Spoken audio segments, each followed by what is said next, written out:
विक्रमी संवत 2080 का वार्षिक वर्षफल लेकर हम यहाँ मीन राशि के जातकों के लिए उपस्थित हैं। शनिदेव की साढ़े साती का प्रथम प्रवास क्रम आपको यहाँ चल रहा है।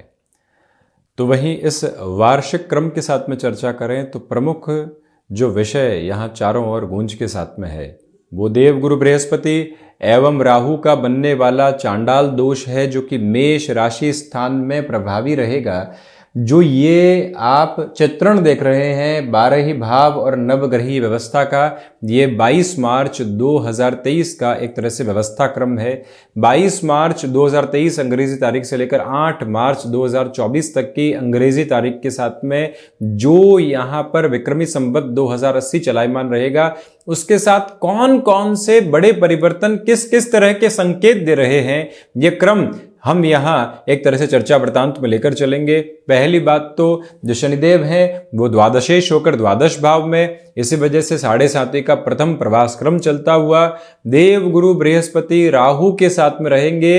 गुरु राहु का चांडाल दोष बनेगा यहाँ 22 अप्रैल 2023 से लेकर 30 अक्टूबर 2023 के मध्य। इसी अवस्था के साथ में देव गुरु बृहस्पति वक्री भी होंगे, यानी चेष्टा बल को प्राप्त करने वाले होंगे। शनिदेव की स्थितियां भी जून से प्रभावी तौर पर यहां पर कुछ समय के लिए वक्रगत आधार को प्राप्त करेगी, परंतु प्रमुख बात आप ये देखिएगा कि जो अप्रैल के मध्य सिरे के साथ में सूर्यदेव की स्थितियां भी अपने उच्च राशि स्थान में होंगी, परंतु ग्रहण दोष के साथ में होगी। देव गुरु बृहस्पति उसके बाद में ही यहां मेष राशि स्थान में प्रवेश करेंगे। यहां देव गुरु बृहस्पति का कारक भाव भी है, यहां कारक भाव को भी देव गुरु हानि पहुंचाते हैं। तो वहीं राहु द्वितीय भाव में इंटरनल क्लैशेस की अप्रोच को कई बार कंटिन्यूअस नोट के साथ में बढ़ाने वाले हो जाते हैं, जहां पर आपको लगता है कि फैसिनेशंस की वजह से हमारे डिसीजन प्रभावी हो रहे हैं, हम लोगों की बातों में प्रलोभन में आकर अपने डिसीजंस की तरफ जा रहे हैं। वहीं स्वयं को आप स्थिर करने का प्रयत्न कीजिएगा। ये बारंबार आपसे हम निवेदित करना चाहेंगे कि इस समय के साथ में भ्रम से पूर्णतया दूर रहें। आप एक जॉब के साथ में उदाहरण के तौर पर देखते हैं, एक जॉब में चल रहे हैं, वहां हल्की सी फ्रस्ट्रेशन निकल कर आती है। उस फ्रस्ट्रेशन के साथ में आपको ये लगने लगता है कि अब तो हमको चेंज की तरफ चले जाना चाहिए, चेंज की ओर हम किसी और ऑर्गेनाइजेशन की तरफ जाते हैं, वहां पर अधिक फ्रस्ट्रेशन के बेसिस निकल कर आते हैं। फिर लगने लगता है कि ये भी निर्णय गलत ले लिया, जहां थे वहां बेहतर थे। ये जो उलझने हैं कई बार व्यक्तिगत जीवन के अंदर भ्रमित करने का कार्य करती है। व्यक्ति ऐसे अवचेतन के भय के साथ में चलता है जहां से उसकी चेतना दुविधाओं में आने लगती है। इस बात पर गौर करने की जरूरत रहेगी। आप इस बात को अपने भीतर तक आत्मसात करके चलिएगा कि यहां द्वादशेश शनिदेव की स्थितियां व्यक्तिगत जीवन के अंदर ऐसे खर्चों को भी लेकर आती है जिनसे बचा जा सकता था। लोगों की प्रशंसा और लोगों के प्रलोभन दोनों ही ऐसी अवस्थाओं को निर्मित करने वाला एक क्रम बनाते हैं। परंतु प्रमुख बात यह रहेगी कि जब देवगुरु बृहस्पति और राहु द्वितीय भावस्थ क्रम में रहेंगे तो देवगुरु अपने मित्र राशि स्थान में, राहु की स्थितियां यहां पुनः षष्ठ भाव को देखती हुई देवगुरु बृहस्पति भी षष्ठ भाव को देखेंगे। त्रिक पर और कर्म पर भी इनकी दृष्टि रहेगी, इसलिए एक बैलेंस्ड अप्रोच बनी हुई है। इसी के साथ ये भी गौर करें कि जो यहां पर वाणी संबंधित स्थितियां हैं वो आपको रिएक्शंस दे सकती है। रुके हुए और अटके हुए रुपए पैसे के साथ में जो निस्तारण नहीं हो पा रहा था, वहां पर भी हम एग्रेसिव हुए और स्थितियों को संभाल नहीं पाए। ये एक धारा नहीं निकल कर आए, याद रखिएगा। पारिवारिक जीवन में वैसे भी ये समय अंतराल कहीं न कहीं अव्यवस्थाओं के एक केंद्र बिंदु को लेकर चल रहा है, उससे भी संभलने की जरूरत रहेगी। ये बारंबार आपसे निवेदित करना चाहेंगे कि आप जिस भी चेंज की ओर जाना चाहते हैं, खुद को स्टेबिलिटी के नोट के साथ सबसे पहले देखिएगा। जहां हैं व्यवस्थित हैं, लोगों के साथ कंपैरिजन से मुक्त होकर चल रहे हैं, जहां लोगों के साथ तुलनाओं की शुरुआत की वहीं पर और अधिक उलझते चले गए, उससे संभलने की जरूरत रहेगी। जब सेकंड हाउस के साथ में पोजीशन बनती है तो व्यक्ति कई बार ऐसी जगह अपने रुपए पैसे फंसा लेता है जिसकी आवश्यकताएं बिल्कुल भी नहीं थी। आप एक अच्छे कामकाज के अंदर चल रहे थे, लोन लिया और उसके साथ में एसेट क्रिएट की, ये उदाहरण है, और ऐसी एसेट के साथ में अब खुद को व्यवस्थाओं के साथ लेकर चल रहे हैं। जॉब के साथ थोड़ी सी भी चिंता आई और लगने लगा कि अब कहां पहुंचेंगे, कैसे ये यात्रा तय होने वाली होगी, कितनी दुविधाएं आ चुकी है। वहाँ से स्वयं को स्थिर करने की पूरी पूरी आवश्यकता है। थोड़ा सा और गहनता के साथ में देखें तो जब शनिदेव की दृष्टि यहाँ एक तरह से अपने नीचस्थ राशि स्थान पर रहेगी, भाव पणफर स्वतंत्र भाव पर रहेगी, बारंबार व्यक्ति एक्सपेक्टेशंस के साथ में होता है कि उसको अपने कामकाज में न्याय मिले, प्रमोशन नहीं मिली, हम रिएक्टिव हो गए, जहां खुद को संभालने की जरूरत थी वहीं पर हम विघटन के शिकार होते चले गए। ऐसी अवस्थाओं से स्वयं को आप संभालने का प्रयत्न करें।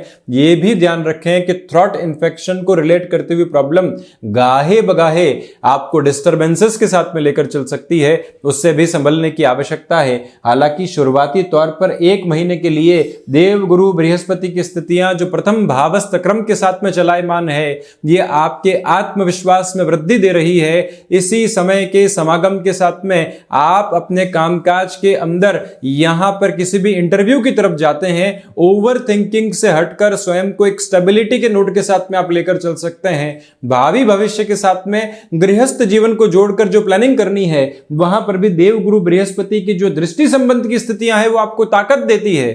थोड़ा सा और गहनता के साथ में इस अवस्था को समझने का प्रयत्न करें तो 30 मार्च 2023 के बाद में सूर्य देव के आवरणीय प्रभाव क्षेत्र की वजह से देव गुरु बृहस्पति अस्तगत अवस्थाओं के साथ में आने वाले होंगे। निर्णय प्रभावित हो सकते हैं। जो भी कामकाज स्थायित्व संबंधी परिदृश्य के साथ में जुड़े होते हैं वहां पर।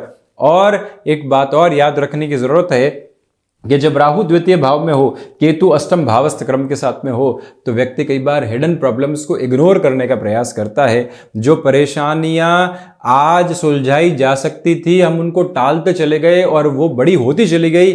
आज सबसे पहले उनको थामने का प्रयत्न कीजिएगा। देव गुरु बृहस्पति और केतु का भी दृष्टि संबंध यहां पर बना रहेगा, जिसकी वजह से यह गौर करने की जरूरत भी रहेगी कि आपको अपने कामकाज में प्रसिद्धि के सिद्धक आधार भी मिल सकते हैं, इसमें कोई इनकार नहीं है। थोड़ा सा और इन डेप्थ अप्रोच में लेकर चलें तो जब देव गुरु बृहस्पति और शनिदेव दोनों ही षष्ठ भाव को देखने वाले होंगे, जो कामकाज फाइनेंस के साथ में जुड़े होते हैं, जो कामकाज फार्मास्यूटिकल के साथ जुड़े होते हैं, आयुर्वेद संबंधी अभ्यास के साथ में जो भी महानुभाव अपने जीविकोपार्जन को लेकर चलते हैं, उनके लिए त्वरित गति यहां पर है। एक्सपोर्ट संबंधी कामकाज में जिस बेटरमेंट के नोट को आप एस्टेब्लिश करके चलना चाहते हैं, वहां पर भी अप्रतिम सुंदरता आपके सामने मौजूद रहेगी। जब देव गुरु बृहस्पति मेष राशि स्थान में प्रवेश कर जाएंगे, एक तरह से प्रथम के अधिपति द्वितीय में रहेंगे और पुनः उत्तरोत्तर बलि केंद्र को देखने वाले होंगे। याद रखिएगा कि यहां पर जो अंतराल एक तरह से 7.5 के प्रथम प्रवास क्रम के साथ में चल रहा है, दूसरी प्रमुख व्यवस्था को यह दर्शाने वाला होता है कि यहां से आप अपने लिए स्वयं के साथ में नौकरी पेशा जीवन में स्थिरता के प्रतिमान को जहां देखकर चलते हैं, वहीं से आप स्वयं को व्यवस्थित करते चले जाएंगे। यह समय फाइनेंशियल बर्डन से दूर रहने का है, यह याद रखिएगा। वहीं जितनी हनुमंत उपासना को विक्रमी संवत 2080 के साथ में अपनाकर चलते हैं, उतना ही मन के भीतर के परम तत्व के साथ में लक्षित होते चले जाते हैं। यहां स्टमक को रिलेट करती हुई प्रॉब्लम हल्के फुल्के तौर पर डिस्टर्ब करने वाली हो सकती है। यही वो समय जहां मेटल संबंधी कामकाज में स्ट्रक्चर्ड बेसिस के ऊपर अपने इन्वेस्टमेंट को पुनः गौर के साथ में लेकर चला जा सकता है। ये गौर कीजिएगा कि प्रथम भाव के साथ में आपका आत्मविश्वास शुरुआती तौर पर बना रहने वाला होगा। यह स्पष्टता रखिएगा कि बुध और गुरु की वजह से 22 मार्च से 31 मार्च और 1 अप्रैल तक ओवर थिंकिंग सामने निकल कर आ सकती है। यह स्पष्टता रखिएगा इस वर्ष के क्रम में कि जब देव गुरु बृहस्पति और राहु साथ साथ चलायमान रहने वाले होंगे, वाणी विकार देने वाली हो सकती है। पारिवारिक जनों के साथ जो कई बार बात निकल कर आती है कि किसी ने कोई मदद नहीं की, हम अकेले ही थे चलने वाले, ऐसे गलतफहमियां, ऐसे फैब्रिकेशंस मन के साथ में घुलने मिलने वाले होते हैं। पराक्रम की यदि हम चर्चा करते हैं तो पराक्रम में वृद्धि है। चतुर्थ की बात यदि हम करते हैं, भूमि संबंधित लाभ और एग्रीकल्चर संबंधी लाभ के साथ में थोड़ा सा रोकना पड़ सकता है। पंचम के साथ में शिक्षा का प्रभावी आधार शुरुआती तौर पर बना रहेगा, उसके बाद में कमी निकल कर आ सकती है। षष्ठेश जब शुरुआत में प्रथम भावस्थ क्रम के साथ में रहेंगे, आपके लिए सोच में रुग्णता परेशान करने वाली हो सकती है। परंतु यह याद रखिएगा कि जब सूर्यदेव षष्ठेश होकर द्वितीय भाव में होंगे, कहीं न कहीं ऐसे उच्चस्थ अवस्थाओं के साथ में भी मन के भीतर के भ्रम आपको परेशान करने वाले होते हैं। बुध अपने मूल त्रिकोण को देखकर पूरी ही ऊर्जा यहां पर आपके लिए दे रहे हैं, परंतु कहीं न कहीं गृहस्थ पक्ष के साथ में उतार चढ़ाव यहां वर्ष के मध्य सिरे के साथ अगस्त और सितंबर के बाद परेशान कर सकते हैं। अष्टम के साथ में केतु है, हिडन प्रॉब्लम्स को टालने से बचें। तो वहीं जो ये योग कारक स्थिति मंगल की बनी हुई है, ये आध्यात्मिक तेज का प्रवाह देती है। दशम के साथ में मंगल का जो दृष्टि निक्षेपण रहेगा मार्च और अप्रैल और मई के सिरे में भी यहां आपकी ऊर्जा देखते ही बनेगी। लाभ के साथ में इस चर्चा को आगे बढ़ाते हैं तो लाभेश शनिदेव द्वितीय भावस्थ क्रम के साथ में। इसी वजह से स्पष्टता रखिएगा कि आपके लिए यहाँ कोर्ट कचहरी संबंधित मामलात के साथ में बहुत अधिक संभलने की ज़रूरत रहने वाली होगी। और वहीं द्वादश भाव के साथ में शनिदेव की स्थितियाँ बनी रहेंगी। यही वजह है कि 7.5 के प्रथम प्रवास क्रम में आप सोच का अत्यधिक व्यय करने से बचिएगा। हम कंपैरिजन से बचें, हम फैसिनेशन के डेफिनेशन से बचने वाले हों। हम यहाँ पर सुंदरकांड का पाठ, संकट मोचन हनुमान अष्टक, दशरथ करत शनि स्तोत्रम, हनुमंत मंदिर ध्वजा के साथ ही साथ में जितना राम नाम का सुमिरन अपने साथ में बढ़ाते हैं उतना ही स्वयं को संघर्षों से एक तरह से हर्ष के साथ जोड़ने वाले हो जाते हैं। तो ये था मीन राशि के जातकों के लिए वार्षिक वर्ष क्रम जो कि संवत 2080 के साथ में जुड़ा हुआ है, उसका चर्चा वृतांत। हम इसी तरह से उपस्थित होने का प्रयत्न करते रहेंगे। धन्यवाद एवं कोटिशः आभार।